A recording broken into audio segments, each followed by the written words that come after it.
तो परमात्मा कबीर जी हमें ये याद दिलाने आए थे कि भाई तुम सेठ बनना चाहते हो, और सेठ कितने बनते हैं? देख लो आपके गांव में शहर में कितने पैसे वाले हैं, और सभी चाहते हैं मेरे अंदर धन हो, और दिन रात लगे रहते हैं, फिर भी ना होता। तो परमात्मा कहते हैं देते क्यों हर देत है जहां तहां से आन, ना दिया फिर मांगते फिर साहब सुने नहीं कान। साहब माने भगवान। अब जिन्होंने पूर्वजन्म में पुण्य किए हैं, धर्म किए हैं, तो वो आज उनको धन मिला हुआ है, और जिन्होंने दान नहीं किया आज वो घसियारे हैं। तो वो कब किए थे पुण्य? सभी कहते हैं कि ये अपने जो दुखी व्यक्ति होता है वो भी स्वयं कहता है कि अभी मैंने घने पाप कर रखे हैं। और जिस व्यक्ति के ठाठ है, जिसको हम झूठे सुख को सुख मान रहे हैं, इसी को ठाठ कहते हैं। किसी के बालक बच्चे ठीक हो गए, फिर वो नौकरी ठीक लाग गई, 2 पैसे का गुजारा हो गया, तो दूसरे व्यक्ति का आग्रह भाई यो घना पुण्यकर्मी प्राणी है, घने अच्छे कर्म कर रखे इसने। तो वो कर्म अच्छे जो जिसको मिले हुए हैं धन, वो कब किए थे? और जो आज पाप भोग रहा है उसने वो पाप कब किए थे? पिछले जन्मों में किए थे। तो आज वर्तमान है, आज जो तुम करोगे तो आगे आपका भविष्य होगा ही नीचे। तो वर्तमान में जो हम करेंगे वो आगे आपको मिलेंगे, भविष्य में मिलेंगे।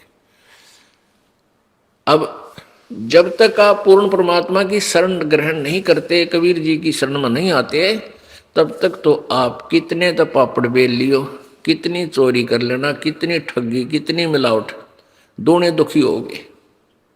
जब आप परमेश्वर कबीर जी की शरण में आ जाओगे, इनके पास एक पावर है, विटो पावर, सुप्रीम पावर। आपकी डिमांड आवश्यकता होगी, परमात्मा समझेंगे इसको ऐसा देना आवश्यक है, तो आपके भाग्य में वो सुख अपनी कलम से और लिख देंगे। कहते मासा घटे न तिल बधे, विद ना लिखे जो लेख, साचा सतगुरु मेट कर ऊपर मारे मेख। मासा घटे न तिल बधे, यानी कोई भी भगवान ब्रह्मा जी, विष्णु जी, शिव जी, परब्रह्म ब्रह्म, ये आपके प्रारब्ध में परिवर्तन नहीं कर सकते जरा सा भी। केवल पूर्ण परमात्मा सच्चा सतगुरु मेट कर। अब देखो सतगुरु निरे झूठे भी हैं, सबका जगत गुरु ला रहे हैं, सतगुरु बोलते हैं उनको भी, वो सतगुरु नहीं है।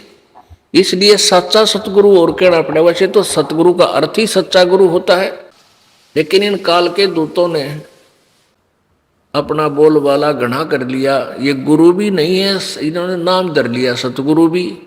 तो इसलिए कहा कि सच्चा सतगुरु मेट के, सच्चा सतगुरु ऊपर मारे मेघ, यानी आपके पाप कर्मों को भी पूर्ण परमात्मा कबीर जी नाश कर देंगे, खत्म कर देंगे। जैसे यजुर्वेद अध्याय नंबर 5 के श्लोक नंबर 32 में कहा है, कबीर अंगारी असी।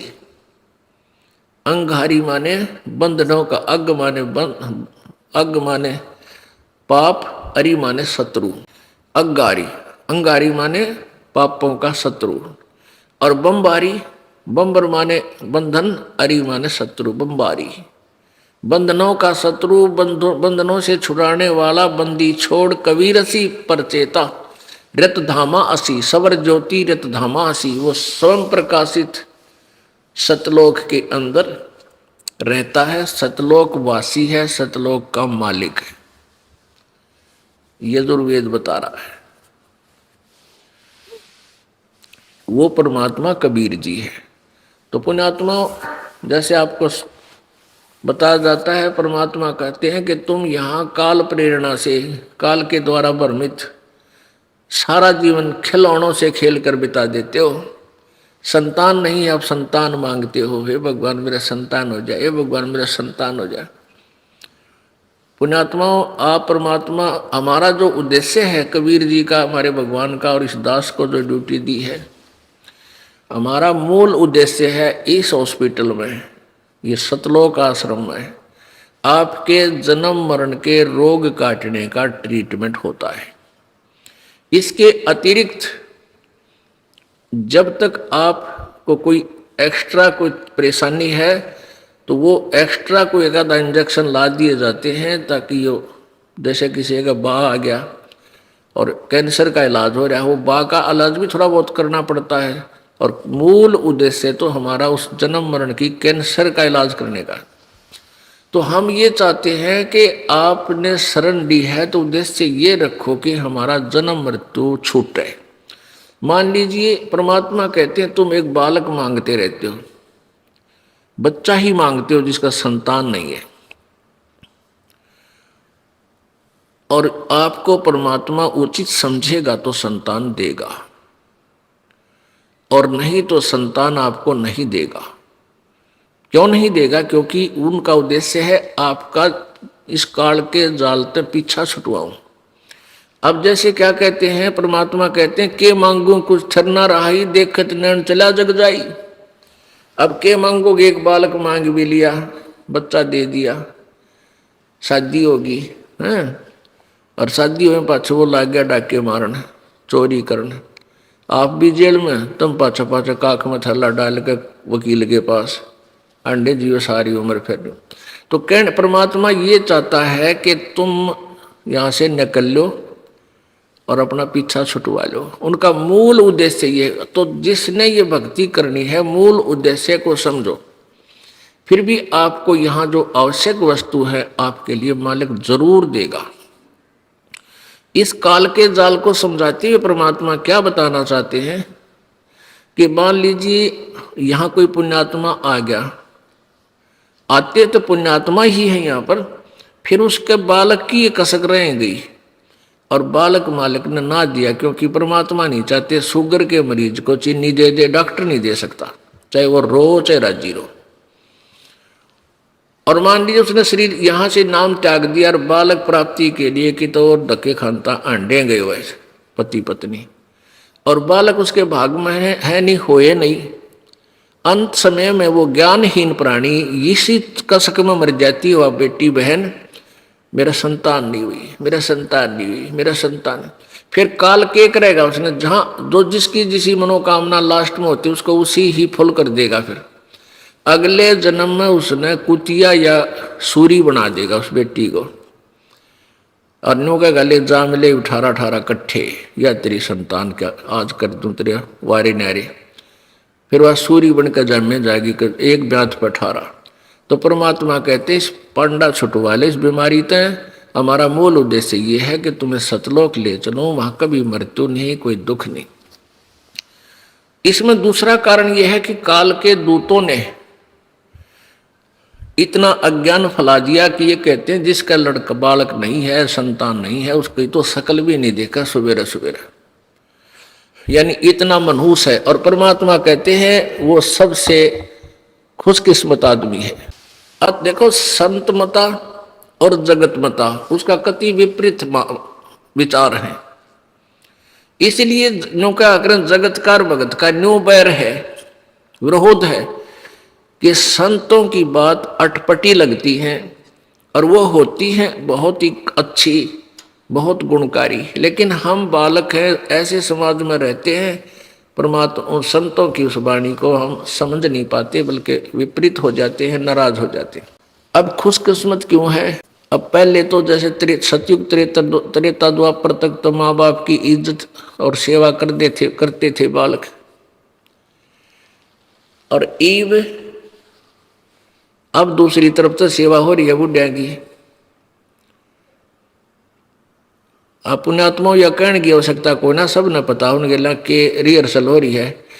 एक बहुत बड़ा अधिकारी रिटायर होया, उसने उपदेश लिया, फिर ऐसे ही बात चर्चा चलती हुई बुढ़ापे में ऐसा हो जाता है। अब परमात्मा की वाणी है कि मतलब के बिना भाई कोई नहीं प्यारा, कि देखो तुम सोचते हो यो मेरा प्यारा है, मुझे बहुत लाड करे है। कहते हैं जब तक बैल चले हड़िये में, जब तक बैल चले हड़िये में तब तक डालें चारा, और वृद्ध होया जब नाथ काट दी वो घर घर लाठे खा रहा। अब वो बैल जब तक काम करने जोगा था तब तक उसकी खूब सेवा होती थी, उसको चारा मिलता था। जब वो वर्द हो गया, उसके लागे अस्थि पंजर दिखण, पैर आपस में टकरा कर चालन लगा, तब उसको काट कर उसका रस्सा और मार दिया लठ, घर घर धक्के खा रहा है। तो इतना स्वार्थ से हम उनको प्यार करते हैं। पहले नहीं कहते मेरा बैल मेरा बैल। जब तक बैल चले हलिये में तब तक डाले चारा, दर्द होया जब नाथ काट दी घर घर लाठे खारा, मतलब के बिना कोई नहीं प्यारा, मतलब के बिना कोई नहीं प्यारा। फिर क्या बताते हैं, दर्द होवे जब पड़े खाट में सुने बचन खारे, दर्द होवे जब पड़े खाट में सुने बचन खारे, कुत्ते तावण का भी सुख को न, ये छाती फूकण हारे। अब बुढ़े बड़द हो जाते हैं बेचारे, ना उठने जोगे ना बैठने जोगे, ना अख्यात खास दिखे, और पुत्र वधू कह के जावेगी उसने अपनी सास ने देखती रही है कि देख कुत्ते बढ़ जा भीतर घर में।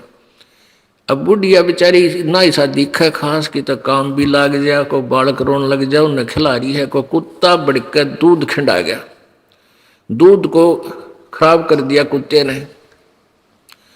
उसकी पुत्र वधू आई बाहर से, आते उसने देखा सारे आंगन में रसोई में दूध ही दूध है। तो बुढ़िया तई सुनाए श्लोक, अगर थारा तुम्हारा तो कुत्ते तावण का भी सुख को ना, क्यों छाती फूकती है मेरी बैठी बैठी आंख। तो परमात्मा कहते हैं बूढ़ा हुआ जब पड़े खाट में सुने बचन खारे, और कुत्ते तावण का भी सुख को ना, तुम छाती फूकना रे। तो पुण्यात्माओं, भाव ये है कि परमात्मा संतान देता है, बहुत अच्छी बात है। उस अपनी परमात्मा की दी हुई गिफ्ट को परमेश्वर के चरणों में समर्पित कर दे। उन बच्चों का परमात्मा के ही बालक जानकर, आप उनका नौकर जानकर, क्योंकि हम उस मालिक के नौकर हैं और उस मालिक ने हमें बच्चे दे दिए, उनकी सेवा करें खूब परमात्मा के बालक जान के। जैसे एक नौकर या नौकरानी किसी सेठ साहूकार के यहाँ नौकरी करती है, उसको बालकों की ड्यूटी लगा दी जाती है बच्चों की, कि इनको तू संभाल, नवा धोवा, इनको खाना बना खिला, और स्कूल में इसके विद्यालय के में छोड़कर लेके आ। तो वो फिर अपनी इस डर से नौकरी करती है, कहीं इन बच्चों की सेवा में कोई कमी आ जाए और मालिक दुखी हो जाए। उसने पैसे दे रखे हैं, बच्चों का भी खर्चा दे रखा है और उसकी तनख्वाह भी देता है। तो वो फिर बहुत डर से सावधानी से कोई कमी नहीं आने देती बच्चों की सेवा में। यहाँ तक देखा था इस दास ने, जब ये दास एक सर्विस करता था जेई की, तो वहाँ एक ऑफिस था हमारा, वो मेन रोड पर गेट था उसका, सामने बिल्कुल खुलता था। वहाँ से तीसरा चौथा मकान था एक अच्छे बड़े सेठ का, कंपनी मालिक का, और उसकी लड़की 8-9 वर्ष की होगी, और उसका विद्यालय था ज़्यादा से ज़्यादा 2000 फुट की दूरी पे। तो उसकी एक नौकरानी रखी हुई थी, वह नौकरानी उसको सुबह छोड़ जाती, पैदल ही जाया करती, थोड़ी ही दूरी पर था। वहाँ गाड़ी गुड़ी कार वगैरह उसने नहीं लगाई थी, जानबूझ के बालक से थोड़ी दूर चला जाएगा आ जाएगा। और वो शाम में जब उसकी छुट्टी होती थी, वह नौकरानी लेकर आती थी सारी ड्रेस ड्रूस स्कूल की बना के। तो गर्मियों के दिनों में एक छोटा सा छाता होता था, आप तो वह धूप में चलती और उस मालिक की लड़की के ऊपर ऐसे छतरी करके छाया करके लाती थी। तो इस तरह फिर जब उसने नौकरी से निकाल दिया उस नौकरानी को, नौकर उस सेठ ने, उसके बाद वह नौकरानी ने उन बच्चों के प्रति कोई ममता नहीं, क्योंकि उसको पता था तेरे नहीं, ये मालिक के हैं। और जब वो वहां से चलने लगी, निकाल दिया तो निकाल दिया, फिर उन बालकों में कोई मोह नहीं, क्योंकि उसका था को नहीं पता था उसको। तो ऐसे ही आप इस भावना से आपको संतान मिली है, उनकी पूजा करो, सेवा करो, उनका ऐसे मालिक के बच्चे जान के भाई उनकी आपकी तरफ से कोई त्रुटि ना रहे। और जब यहाँ से चलोगे तो आपकी ममता इनमें नहीं रहनी चाहिए, नहीं रहेगी इस ज्ञान आधार से कि ये मेरे नहीं थे, ये मालिक के बच्चे थे, मेरे को तो इनकी सेवा की ड्यूटी दे रखी थी और वह पूरी होगी। अब नौकरी से निकाल दिया तो चलो अपने चलते हैं, ये हमारे थे ही नहीं। तो ये भावना आप में कुछ दिनों में परमानेंटली आ जाएगी, और जब तक यह नहीं आओगी तो तुम सतलोक नहीं जा सकते। और फिर मान लिया आपकी आस्था अंत समय में कोई बालक पोता पोती में रहेगी, तो फिर यही जन्म हो जाएगा। एक दिन एक भक्ता ने खीर बनाई, घरवाला ने खीर बना के रख दी, और उसमें एक कोई छपकली वगैरह या कोई सांप उसमें गिर गया, और गिरते ही मर गया। वो ढकना रखी थी सीढ़ी हो जा टोकनी उसमें पात्र पतीले में, और एक कुतिया बैठी थी। उस कुतिया की नजर पड़ गई, उस कुतिया ने वो खीर का पतीला सारा उछल दिया, यानी नीचे गिर दी ठाके। उधर से घरवाला ने देखा कि कुतिया अंदर नाश कर दिया, सारी खीर खिंडा दी, लेकर लट उस कुतिया का दो ठोके, वह गई ट्या ट्या करती, टांग और ठारी टूट गई टांग उसकी बेचारी की। अब फिर उन्हें खीर संभाली, खीर देखियो, खीर में पाइस वो छपकली मरी हुई। तरह गजब हो या कुतिया तय हमारे कुटुंबे सारे परिवार की जान बचाएगी। इसमें तो सर्प मर रहा था, छोटा सा सर्प था, दो से भी कोई जहरीली जानवर था। ओहो, फिर उस कुतिया ने ले आए, उस कुतिया के ऊपर रहम हुआ उनको। फिर ऐसे ही कोई ज्योतिषी आ गया उनके घर पे, तो वो बोले हमारी दादी मरी थी, वह के बन गई? बोले थारा बारना कुतिया बैठी या बन गई, या तुमने टांग तोड़ रखी इसकी। तो ऐसे है, जहां आशा था बासा होई, मन कर्म वचन सुमरियो सोई। तो पुण्यात्मा, आपको परमात्मा अगर उचित समझेगा तो अवश्य संतान देगा, और ऐसी प्यारी संतान देगा कि वो आपको दुखी नहीं करेगी। और इसी संतान ने के फूका फिर रोज सिर फोड़े, लठ मारे, बूंडा बोले। इस दास का संपर्क है, बहुत से दुखी परिवार मेरे दास के पास आते हैं, वो अपनी कथा सुनाते हैं, फिर बाद में मुझे छक्कर रोना आता है। हे परमात्मा, आज तेरी शरणा होती तो यह दुर्गति मेरी मारी भी होती जो आज नादाना की हो रही है। बालक पीटे हैं, धमकावे हैं, और फिर भी उनकी ममता छूटती नहीं, उन्हें हो जा मेरा बेटे के मेरी। तो ये तो अच्छी बात है, लेकिन उनको लाइन पे लाओ। भगवान की दिख शिक्षा उन्हें मिली नहीं, अच्छा ज्ञान मिला नहीं, रहम उनमें आ नहीं सकता। भगवान की भक्ति से दया उत्पन्न होती है, अंदर से वो पाप खुरापात खुरचे जाते हैं मालिक के भजन से, दान से। दया धर्म का मूल है, पाप मूल अभिमान, और तुलसी दया ना छोड़ियो जब लगट में प्राण। तो ऐसे परिवर्तन होगा तब तुम सुखी होगे। फिर भी परमात्मा अगर कोई लगा है, अर्ज करता है, धीरे धीरे उस परिवार को भी शरण में ले लेगा, पर दृढ़ता से लगा रहे। छोटी मोटी ठू ठा तो चलती ही रहती है।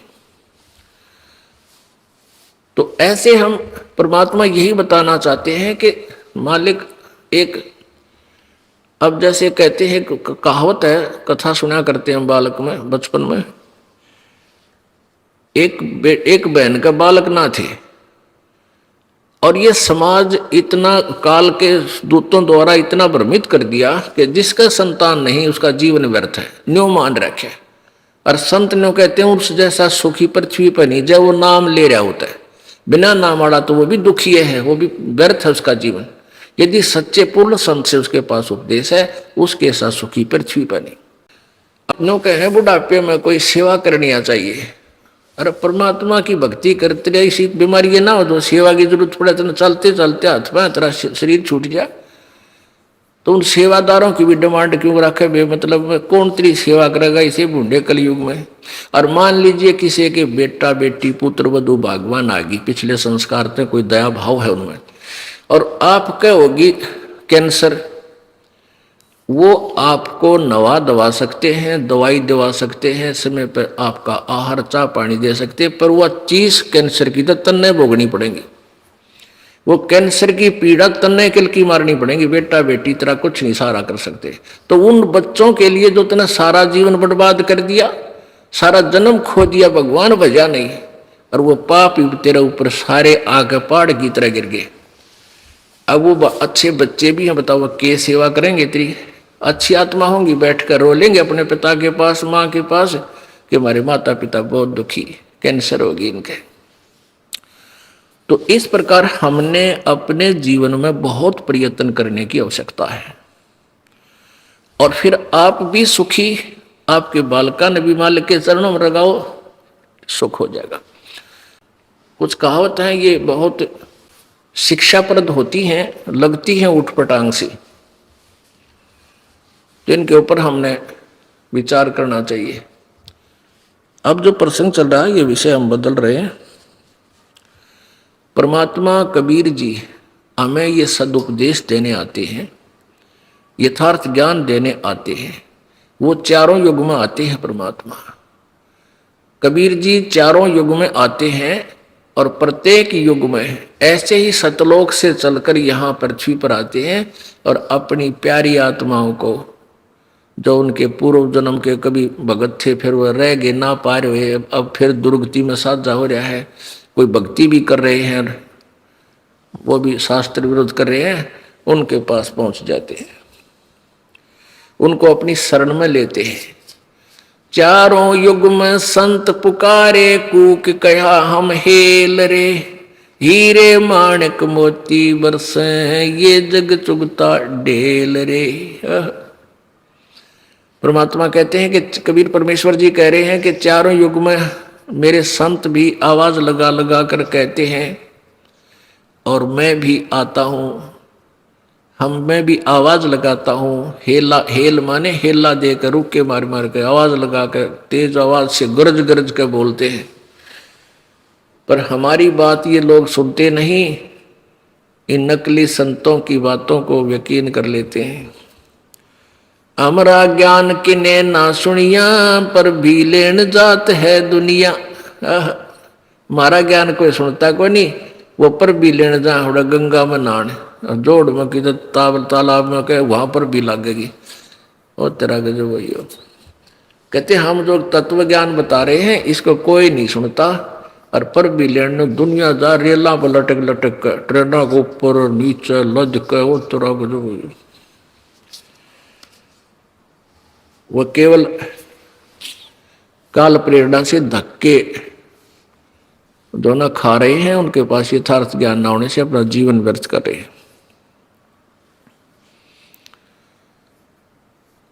अब परमात्मा हमें चारों युगों में आते हैं और कहते हैं कि तुम जो साधना कर रहे हो ये गलत है, और जो हम बता रहे हैं ये साधना कीजिए। तो हमने उनकी बातों पर यकीन नहीं किया। क्यों नहीं किया? क्योंकि हम अशिक्षित थे, और हम ये निर्णय नहीं कर सके कि परमेश्वर जो बात कह रहे हैं ये सही है, ये मंत्र भी सही है, इनका ज्ञान भी श्रेष्ठ है। इसलिए हमने परमात्मा की इन वाणी पर विशेष ध्यान नहीं दिया, और अब हम शिक्षित हैं, अब हम सदग्रंथों से मेल कर लिया हमने कि परमेश्वर जो ज्ञान बता गए कबीर जी, वो हमारे सब सदग्रंथों से मेल खाता है। और गीता जी अध्याय नंबर 16 के श्लोक नंबर 23 में कहा कि अर्जुन शास्त्र विधि को त्याग कर जो मनमाना आचरण करते हैं, अपनी मर्जी से साधना करते हैं जो शास्त्र के विरुद्ध है, उनको न तो कोई सिद्धि होती है, ना कोई सुख होता है, ना उनकी कोई गति हो। इसलिए यूजलेस, यानी कोई लाभ नहीं, व्यर्थ। फिर 24 में श्लोक में कहा है 16 में अध्याय के ही, इससे तेरे लिए अर्जुन कर्तव्य और अकर्तव्य की व्यवस्था में, यानी कौन सी भक्ति करने योग्य है और कौन सी नहीं है, उसके लिए शास्त्र ही प्रमाण है, नथिंग एल्स। किसी और की दंत कथा मत मानना, शास्त्रों में लिखा है और वही संत बताता है तो सही है, नहीं तो वो संत नकली है। हमारे सदग्रंथ क्या बताते हैं, वो परमात्मा किस किस को मिले आके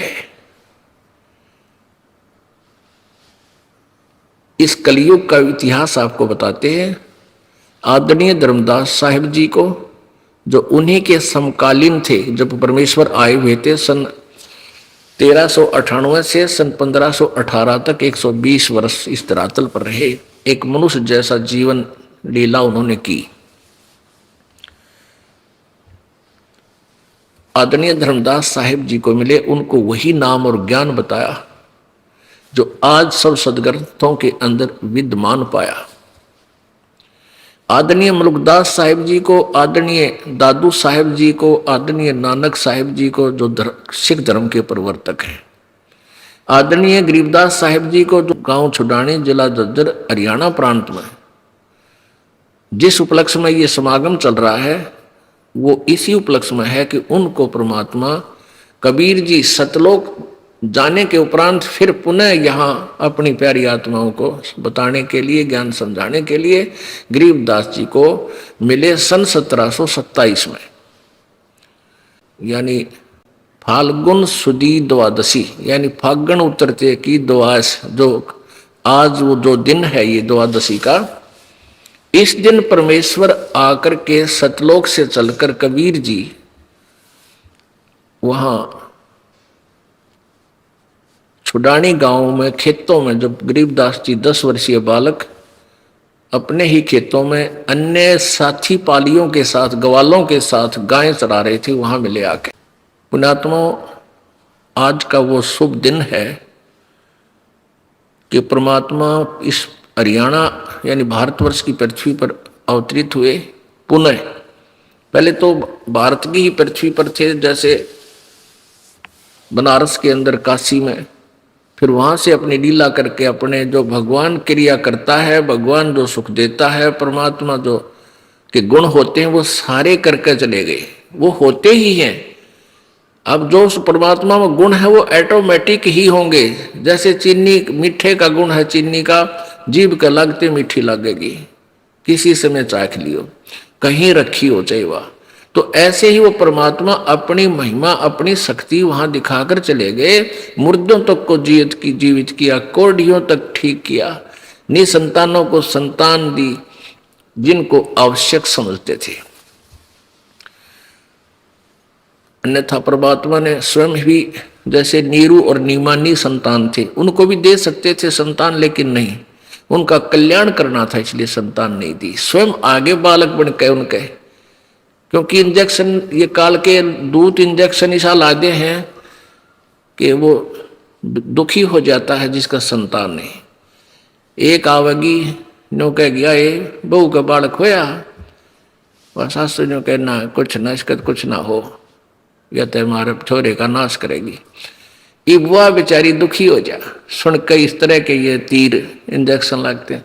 फिर वह किसी ना किसी तरह कोई भी 100 जुगाड़ जोड़ते उसको कितना कुछ बता दे, बेचारी ने सोचे मेरा संतान हो जा। ये रोज के ताने लगे हैं, इन तो पांडा छूटे। अब जैसे ये ज्ञान आपको हो जाएगा, फिर ये संसार में हमारे प्यारी आत्मा, बच्चे बेटे जो यहाँ से जाते हैं, रहते उसी समाज में न्यू के नहीं है। फिर कुछ दिन पीछे आ जाएगी कोई रिश्तेदार, वह भी पूछेगी कि बालक होया बहू का, वह फिर सासू ने तो वह श्लोक फिर बोलने, तो एक भूल सी पड़े दूसरा ला जाए, फिर भूल सी पड़े तीसरा और आ जाएगा, यानी उस बेचारी को जीर्ण नहीं दे। तो पुण्यात्मा उस सत्संग सुनने से फिर आप उस आपके ऊपर उनके इंजेक्शन का असर को नहीं हो। परमात्मा चाहेगा तो अवश्य देगा, और आपके फांसी माले गलवावा, निर्तम न गलवानी की तो और जाओ गलवा लो अपनी, तो और को छोरे जिंदा वहां से ले लो। कहने का भाव यह कि एक माई के बालक ना हो थे और ब्याह ने भी 10-12 साल हो गए थे, उसको किसी ने बता दिया, यानी सारे 12 वर्ष में तो बहुत कुछ पापड़ बेल ले है, जिसका संतान नहीं है धरती पर जो भी किताब बता दे वहीं पहुंचेगा। कुछ नहीं हुआ। आखिर में किसी ने बता दिया, शरफरे ने, कि गाय जहां गऊ बंध रही हो ना, उन गऊओं ने फूक दे, जला दे, तो मार, जला कर मार दे, जब तेरा संतान हो जाएगी। अब उस बेचारी ने लोगों के तानों के इंजेक्शनों के वजह से वो भी कार्य स्वीकार कर लिया। रात्रि के समय, पहले पुराने समय की बात है, मटके का ढक्कन होया कर इसका मिट्टी का, उसके ऊपर आग रख के रात न चल पड़ी। उसका ससुर देखा था, उस ससुर की आग जाग खुल गई कि भैया किजा है, तेरी पुत्र वो दूर रात ने 12 बजे। तो वो उससे काफी दूरी पे अरियों देखता रहा, या के करना जा रात ने कहाँ जा रही है। उसने क्या किया कि वहां पहुंची जहां 4 गां बंध रही थी, गऊ बच्चे थे, 2 गायें थी, और पहले झोपड़ी डाल के उसमें बैल रखा करते से गुजारे थे। और उनके साथ ही उनका चारा रखा था, बाजरे ज्वार की पूड़ी, फूस उनका चारा होता है, चारों तरफ उस रख देते हैं, और उसको ऊपर भी डाल देते हैं कई बार छत पे, सर्दी ना लगे। और उस पूड़ियों का यानी भूस का, घास का ही आगे शटर बना देते थे।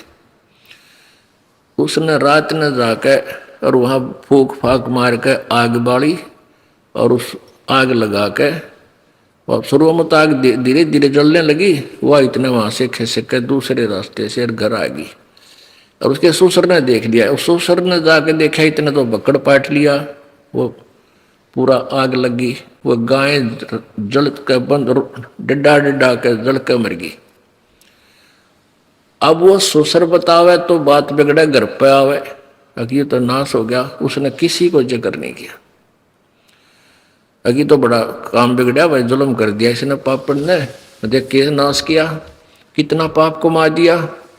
फिर क्या हुआ, कहते हैं कि उसके परमात्मा ने इसी दया ऐसे, वो तो मालिक की रजा जाने, समय बताओगा उसके लिए की बनी। फिर साल भर भीतर एक लड़का हो गया। अब वो बूढ़ा न्यू कहा है, हे भगवान तेरा कितना न्याय नहीं, इसी पापण कर बालक हो गए। वो खुद मन मन में सोचता है, अकबर भगवान का न्याय कति नहीं, कोई न्याय नहीं। फिर दूसरा हो गया, फिर तीसरा, 4 लड़के हो गए उसके। और वो बूढ़ा न्यू कहे, कहीं बैठे उठे न्यू कहे भगवान का न्याय कति नहीं। और कोई पूछा के बात होगी ताऊ, अगना बस वैसे को उसका ठेस लाग रही, अभी से हत्या कर रखी इस पापड़ ने, रच कर छोरे दे दिए, हो गए लड़के हो गए। ठीक है, क्या हुआ, कहते हैं जब वो पहले 12-13 साल की आयु में शादी कर दिया करते, फिर वो चारों की शादी भी होगी टर्न वाइज धीरे धीरे। बुढ़ा ने कहा भाई भगवान का कितना न्याय नहीं भाई, कति न्याय नहीं भाई, इसी पापड़ इनका दूजड़ना चाहिए था, ये बच गए। अब फिर क्या होता है, कहते हैं फिर जब उनका ब्याह हो लिया तो 4 साल में वो चारों मर गए। वो 4 विधवा औरतें वहां बैठी और टक्कर मारे। तो वो बुढ़ा कहे भाई भगवान का न्याय तो है, पर धीरे धीरे है, न्याय तो है भाई भगवान का, पर स्पीड स्लो है इसकी। तो इतना इंतजार भी करना पड़ता है कि मालिक का तराजू एररलेस नहीं है। तो कहने का भाव यह है कि इस पंगे में क्यों बांधे भाई, इसे दुख में मोल ले। अब परमात्मा की रजा में राजी रहना चाहिए इंसान ने। फिर देखियो, कोट जन्म तन भरमत हो गे, कुछ ना हाथ लग्या रे, कुकर सुकर खरबया बोरे, तू कौआ हंस बुगारे।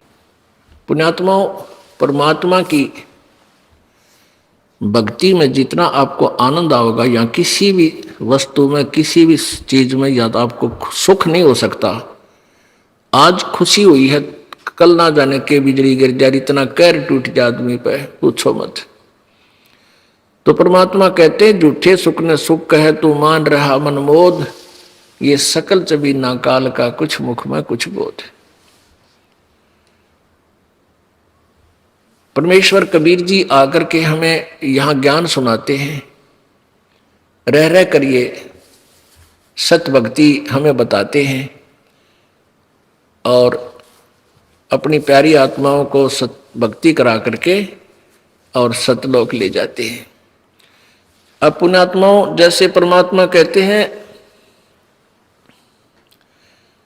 इंद्री कर्म ना लगे लगारम, जो भजन करे निर्द्वंद्व रे, गरीबदास जग कीर्ति होगी, जब लग सूरज चंद्रे।